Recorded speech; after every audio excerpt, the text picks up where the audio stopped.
Le 8 mars, à Gonesse, comme partout ailleurs dans le monde, c'était la journée internationale des droits des femmes. L'occasion de faire le bilan sur les avancées en matière de droits pour les femmes, mais aussi sur le chemin qu'il reste à parcourir. Une trentaine de femmes est allée à la rencontre de la population dans différents lieux de la ville.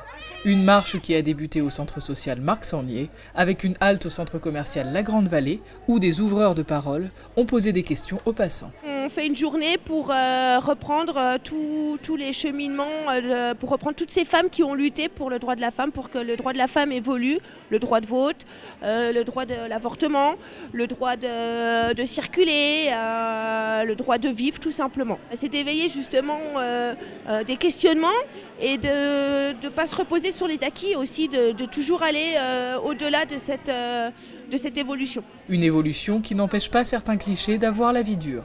Un homme, ça doit garder sa place. Une femme, ça doit garder sa place. Bon, après, si tu peux accomplir quelques tâches, ce serait pas mal, mais je trouve qu'on n'a pas le temps.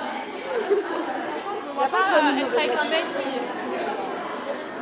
Je ne me vois pas avec un homme qui fasse le ménage à la place.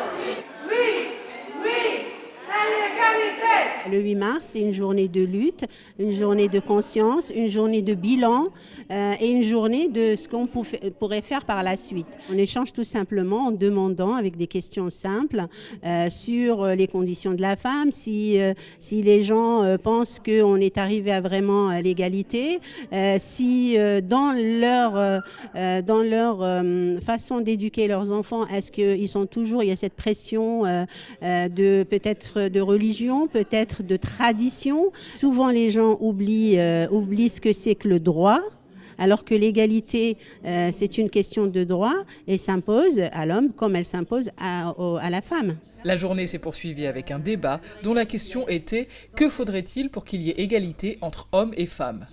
Égalité des salaires, partage des tâches ménagères, abolition des violences domestiques, circuler librement dans les espaces publics sont autant de thèmes abordés par les participants. Une pièce de théâtre intitulée Voix de femmes, interprétée par des femmes du quartier de la Fauconnière et mise en scène par la compagnie Cyclone, a ensuite été jouée. Vous savez que vous avez un beau cul? C'est quoi votre 06? Non mais t'es gonflé toi! Non mais ça va pas, non mais dégage! Non mais pauvre petite! Non mais ça va pas, Un beau cul, hein, mais pas d'humour. Hein. Non mais t'as fumé la moquette ou quoi? Non, j'ai pas fumé la moquette, je suis très lucide.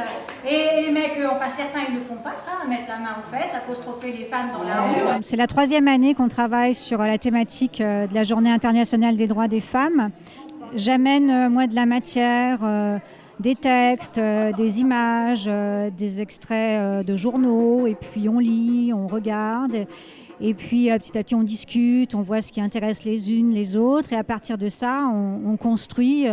Après l'affaire Weinstein, MeToo, Balance ton porc, il y a quand même la parole s'est libérée, et c'était important pour moi, mais pour nous, je dirais pour les filles, pour tout le monde d'en parler en fait. La journée s'est terminée par une séance de théâtre forum organisée par les jeunes du CMJ. Le public était invité à monter sur scène pour s'exprimer autour de la question « Les femmes sont-elles, oui ou non, des Wonder Woman ?» On n'est pas des Wonder Woman. On n'est pas obligé de faire la vaisselle. Moi, je pense qu'un homme et une femme, il n'y a pas plus d'obligations pour l'un que pour l'autre. Le principal, c'est soi-même dans sa tête, d'être libre dans sa tête. Et donc, dans sa tête, on ne se met pas de barrière. Il y aura un travail régulier jusqu'en 2020 et même après. Le fil conducteur a commencé depuis quelques années et on continuera sur des soirées comme la soirée d'aujourd'hui. Un 8 mars bien rempli qui n'a pas manqué d'éveiller les consciences.